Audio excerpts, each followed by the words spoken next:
Morning everyone. Today I'd like to read for you, or with you, The Cross Rabbit.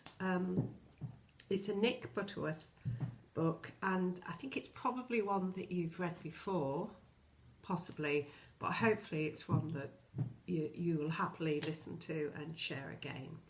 So Percy, the park keeper, is our main character and he's a huge favourite of mine. So I'll just read the blurb on the back for you to give us an outline of the story. Percy the park keeper is always called upon to sort out the squabbles in the park. When the old rabbit complains that the mice are making too much noise, Percy finds himself caught up in a mystery.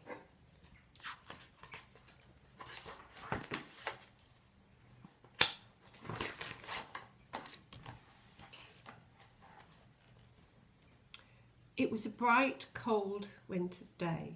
Snow had fallen in the night, and now everything in the park had been turned into a guessing game. "It looks wonderful," said Percy the park keeper, "but it makes a lot of work." Standing next to Percy was the rather old and cross-looking rabbit. "Well, quite so," said the rabbit. "But now, what about these mice? They're making a dreadful nuisance of themselves." I'll just show you Percy and the rabbit. Percy found it hard not to laugh when he saw what was making the rabbit so cross. The mice were having great fun.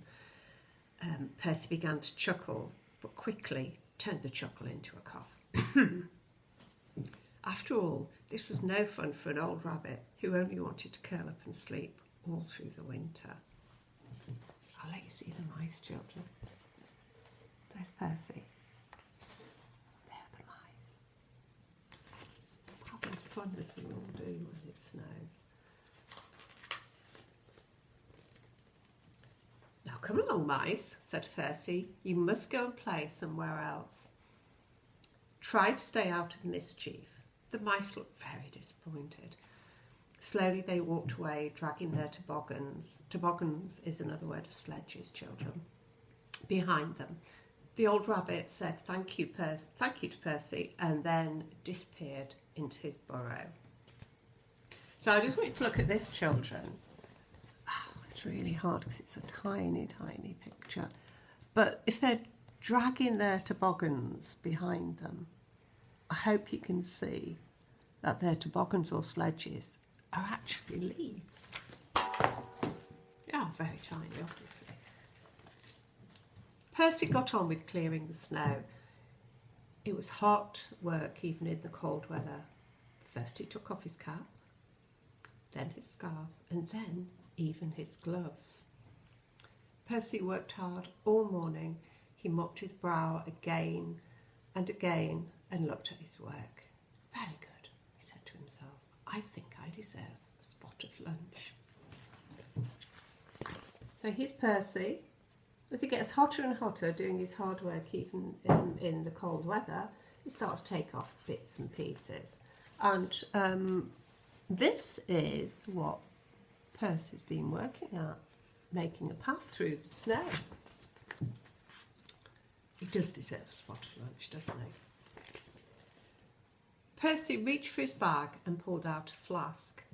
"That's funny," he said. "I'm sure I put the cup on top this morning. I know, I'll have my yoghurt first and drink from the empty carton." Percy took out strawberry yoghurt and began to rummage through his bag.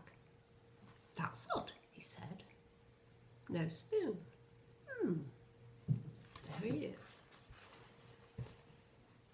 Having a good old rummage, which is a kind of a good old search, really, and, you know, working your way through things to try and find what you're looking for.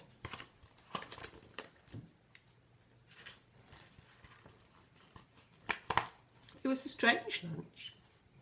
A lid was missing from a small box of dates, and the bottom half of one of Percy's cheese rolls had disappeared. And Percy was sure he'd packed an orange, but there was no sign of it now. It was all very puzzling. It felt colder to Percy as he went back to work. He reached for his scarf and his cap, but now they'd disappeared too. What's happening? We know for sure that he hung his scarf and cap up, don't we? This is most peculiar, said Percy. Then, as he gazed around, looking for his cap and scarf, Percy was amazed to see his gloves walking off by themselves. There they are. This is a little bump or hill. You can see the grass peeking through, it's covered in snow. And his gloves are walking off by themselves. They're actually moving as he looks at them. I must be dreaming, said Percy. I'd like to be dreaming, said a cross voice. It was the old rabbit again. Those mice are making a terrible noise. Would you speak to them, please? And with that, the rabbit stomped off. Percy followed.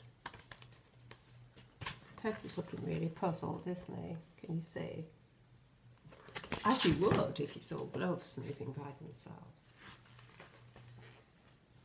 Look, said the rabbit. Percy looked. The mice had been very busy indeed, and they were having a marvellous time. Hello, Percy, they called. But suddenly they looked worried. You're not going to tell us to stop, are you? Percy glanced at the old rabbit. Well, no, he said to the mice. We just wondered if you could have a marvellous time, but a little bit more quietly. The mice cheered. We'll try, they squealed loudly. And what do you think the mice are doing, children? Here they are. Do you spot anything in this picture that Percy may be missing? I do. Come on, said Percy to the rabbit. I think I've got some cotton wool in my bag. A little in each ear should help do the trick. And that's actually the end of that story. So I want you to think about why Percy thought cotton wool in each ear would do the trick. And also to talk about if you thought the mice were actually being naughty or not. I'll read to you again tomorrow. Might be a Percy the Park Keeper book because I do love him very much. But for now, bye children, take care.